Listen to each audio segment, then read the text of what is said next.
Hello, this is Rick Wills here, and this is a reply on the healthcare debate to King of All the Morons, King of the Morons, best name on YouTube.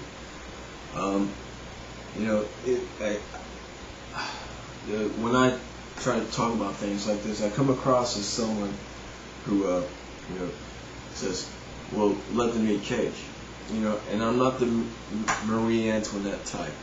I care a lot, and that's why I've taken such a profound interest nowadays. And to me, when I come to philosophy a lot, and it helps keep me sane.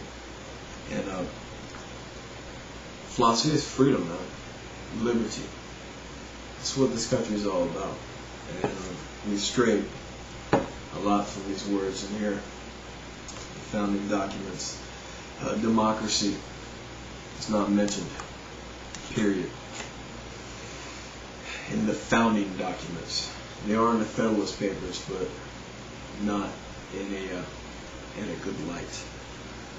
But on the healthcare debate and issue, I think we're going to get something here. There's just too much political football score type mentality going on, and we'll get something. We won't get what the polls say the majority of the people want. What I think we'll get is a fascist plan. And when I say fascism, I don't mean goose-stepping and swastikas. When I say fascism, big government and big business greater than you and your rights. That's the fascism I mean. And we'll get something that lines the pockets of the oligarchy that fronts the straw men out there making the bills right now.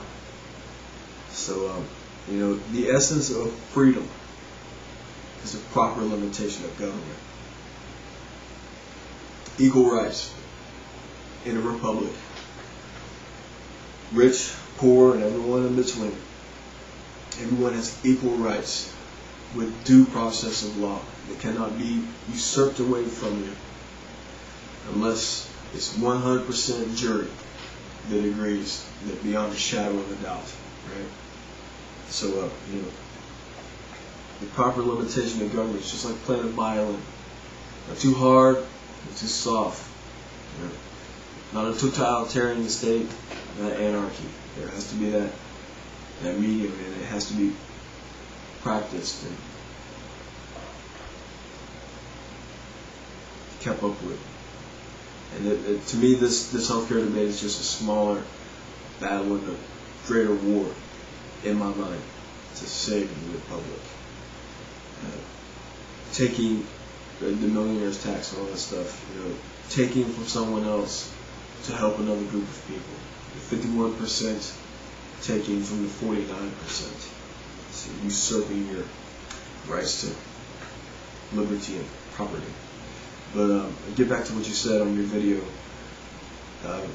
When you set up a system in which people can opt out of, where they can choose not to enter, is a bad thing because of the cost overruns. Only people in that said program then are the high cost individuals.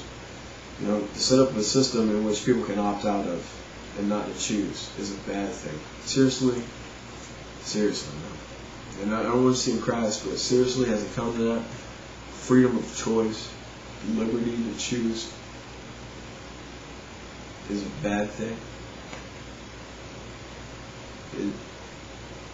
Freedom, not a mandate.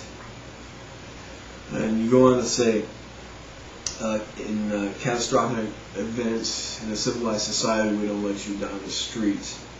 It's a cost to everyone. Without implying, like in 1850, that we just let people down the streets. We didn't do that, man. Not on the whole. There's always cases of that nature, but on the whole, we didn't do that then, and we don't do that now. And I've been known to run to the scene of an accident, help treat, stop the bleeding, start a heart, treat for shock. I'm not a nihilist. People care when they see others in dire straits. Like I said, before someone comes to my house and says, I have to give them money for their cancer treatment, it tells me I have to give up my car so they can go to their HIV treatment, I'm going to tell them to get down the road. Of course. If you go to my house and they're starving and they're visibly shaking, bring them inside and give them something to eat. Cook them up something good. But I'm not going to have them over every day at 6 o'clock to eat dinner with me. I'm not going to put myself out. I'll give what I can, but I'm not going to put myself out. And it shouldn't be mandated. It's not charity, but it's mandated. It's extraction by force. It's usurping our individualistic rights. Taking more from a certain group of people for the circus and bread of the masses. It's not really a republic. It's all about true individual freedom. So I'm going to stop it here and come back again.